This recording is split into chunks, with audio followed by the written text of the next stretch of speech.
Një konflikt masiv me disa të rinj, i cili ka agravuar në përdorimin e sendeve të forta, është shënuar të dielën në një lavazho në lagjen Hajro Çakëri, pranë zonës së Bishtit të Kallëdromit.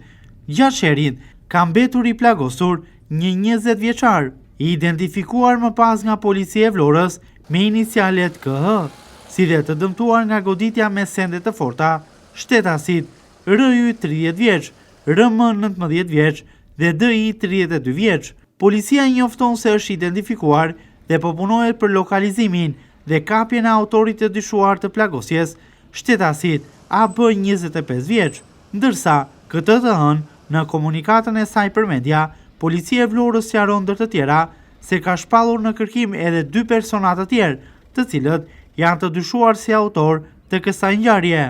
Përveç se 25 vjeçarit, në kërkim janë shpallur dhe një shtetas 58 vjeç, si dhe një 41 vjeçar. Personat e tjerë të përfshirë në konflikt janë zbuluar fal këshyrjes së kamerave të sigurisë.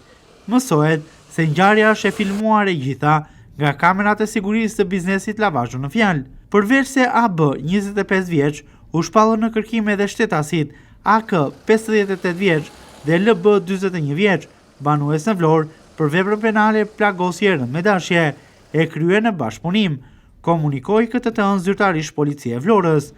Në fillim u raportua si 20 vjeçari, i cili ndodhet aktualisht i shtruar në spital, ka qenë i plagosur me thik, por policia në komunikatën e kësaj të hëne sqaron se ai ka marrë goditje nga sendet të forta dhe ka çarje serioze në kokë.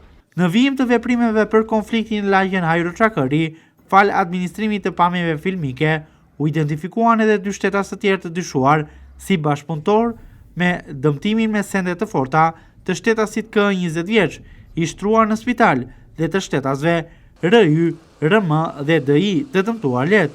Sqarojmë se dëmtimi i shtetasit KH nuk u shkaktuar nga një mjet prerës, por nga goditje me sende të forta, ka komunikuar këtë të hënë zyrtarisht policia e qarkut Vlorë.